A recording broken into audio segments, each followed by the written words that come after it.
হযরত ওমর ইবনুল খাত্তাব রাদিয়াল্লাহু তাআলা আনহু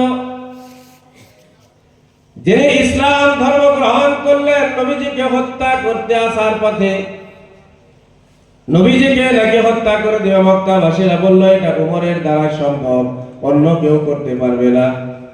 ওমর, তুমি যেহেতু প্রস্তুতি নিয়েছো, তুমি করতে পারবে, যাও মুহাম্মদকে হত্যা করো। পথিমধ্যে খবর পেয়ে গেল তার বোন আর তার বোনাই সে ইসলাম ধর্ম গ্রহণ করে নিয়েছে।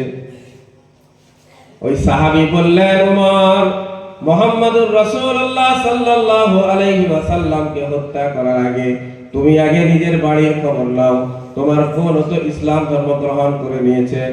ওমর রাদিয়াল্লাহু তাআলা আনহু রাস্তা পরিবর্তন করলেন, বোনের বাড়িতে গেলেন, তাকে মারধর করলেন, প্রচন্ড মারধর করলেন, শরীর থেকে মাথা ফেটে ফেটে রক্ত বার হতে লাগলো।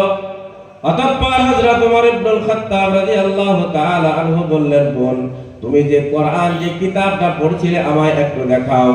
মুসলমান ভাইরা আমার, ওমর রাদিয়াল্লাহু তাআলা আনহুর বোন কি উত্তর দিয়েছিল, ভাই আপনি তো কাফের, আপনার মধ্যে ঈমান নেই, আপনি অপবিত্র, অপবিত্র অবস্থায় কোরআনে পাককে হাত লাগানো যাবে না, কোরআন ছোঁয়া যাবে না। আপনার যদি কোরআন ছুঁতে ইচ্ছা হয়, পড়তে ইচ্ছা হয়, তাহলে সর্বপ্রথম আপনাকে গোসল করে আসতে হবে। আল্লাহ রাব্বুল আলামিন তো সিস্টেম চালু করে দিয়েছেন ওমরের ইসলামের জন্য। सुन ले ऐ दोस्त जब अय्याम भले आते हैं, घात मिलने को वो खुद ही बतलाते हैं। মানুষের ভালো সময় যখন শুরু হয়ে যায়, যেখানেই যায় সেখানেই সে সফল হয়। মুসলমান ভাইরা আমার, হযরত ওমর রাদিয়াল্লাহু তাআলা আনহু বললেন, ঠিক আছে আমি গোসল করে আসছি, তারপরে আমাকে কোরআনটা একটু দাও। কোরআনের সর্বপ্রথম যে আয়াতটা হযরত ওমর রাদিয়াল্লাহু তাআলা আনহু তেলাওয়াত করেছিলেন, কোরআন শরীফের 16 নাম্বার পারার ওটা সূরা সূরাতুত তাহা, তাহা মা আনজালনা আলাইকাল কুরআনা লিতাশকা।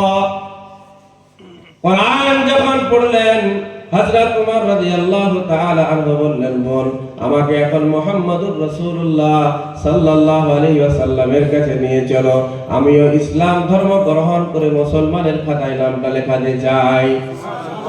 ও মুসলমান ভাইরা আমার, সেই ওমর রাদিয়াল্লাহু তাআলা আনহু নবীজি সাল্লাল্লাহু আলাইহি ওয়াসাল্লামের কাছে গেলেন, যেখানে নবীজি সাল্লাল্লাহু আলাইহি ওয়াসাল্লাম সাহাবাদেরকে নসিহত করছিলেন, দ্বীনের জ্ঞান দিচ্ছিলেন, দ্বীন শিক্ষা দিচ্ছিলেন। হযরত ওমর ইবনুল খাত্তাব রাদিয়াল্লাহু তাআলা আনহু 40 নম্বরে মুসলমান হলেন। তার আগে 39 জন মুসলমান হয়েছিল, 40 নম্বরে হযরত ওমর মুসলমান। ফেরেশতারা আসমান থেকে জিবরাইল আমিন এসে সুসংবাদ দিচ্ছেন, ইয়া রাসূলুল্লাহ সাল্লাল্লাহু আলাইহি ওয়াসাল্লাম, আজকে ওমরের ইসলাম ধর্ম গ্রহণ করাতে শুধু আপনারাই খুশি নন, আনন্দিত নন, বরং ইস্তাবশারাল মালাইকাতু বিইসলামি ওমর, আজকে ওমর যে ইসলাম ধর্ম গ্রহণ করেছে এজন্য আসমানের ফেরেশতারা বড় আনন্দিত।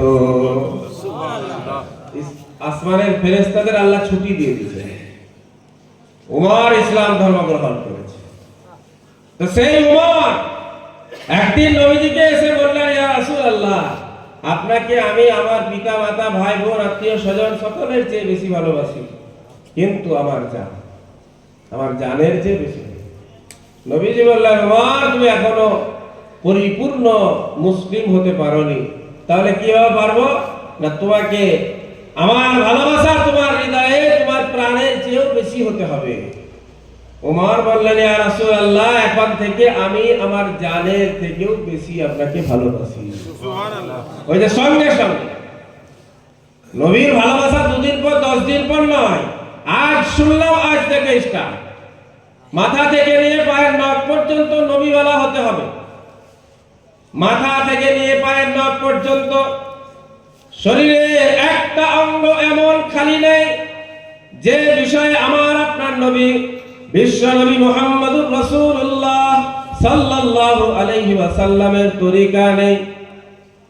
নখ কাটার পদ্ধতি নবীজি বলে গেলেন, মাথার চুল কাটার পদ্ধতি নবীজি বলে গেলেন, পোশাকটা তুমি কিভাবে পরবে সেই পদ্ধতিও নবীজি বলে গেলেন, খানা খাবে পদ্ধতি বলে গেছেন, বিবির কাছে যাবে কি পদ্ধতি সেটাও বলে গেছেন, ছেলে কি ব্যবহার করতে হবে সেই পদ্ধতি আমার আপনার নবী শিখিয়ে গেলেন। লাকাদ কানা লাকুম ফি রাসূলিল্লাহি উসওয়াতুন হাসানা। আল্লাহ পাক বলেন, ও বিশ্ববাসী শোনো, আমি আল্লাহ তোমাদের জন্য আমার রাসূলের জীবনীর মধ্যে রেখেছি উত্তম আদর্শ। এই উত্তম আদর্শ যদি আমি আপনি গ্রহণ করতে পারি, তারপরে দাবি করি আমি একজন নবীর প্রেমিক, তাহলে সেটা সত্য হবে, অন্যথায় মিথ্যা। আর এই মিথ্যা বলে যেহেতু আবু জেহেল, আবু লাহাব, উতবা, শাইবা, উমাইয়া ওদের কোনো লাভ হয়নি, আমার আপনার হবে।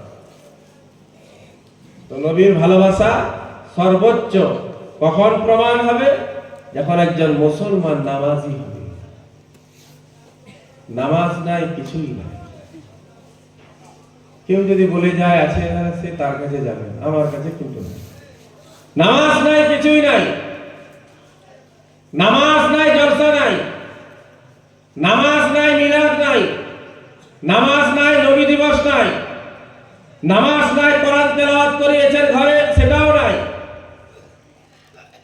হাদিস আপনি যদি পড়েন, হাদিসের মধ্যে বারংবার নবীজি জানিয়ে দিয়েছেন, আউয়ালু মা ইউহাসাবু বিহিল আবদু ইয়াউমাল কিয়ামাতি আস-সালাহ।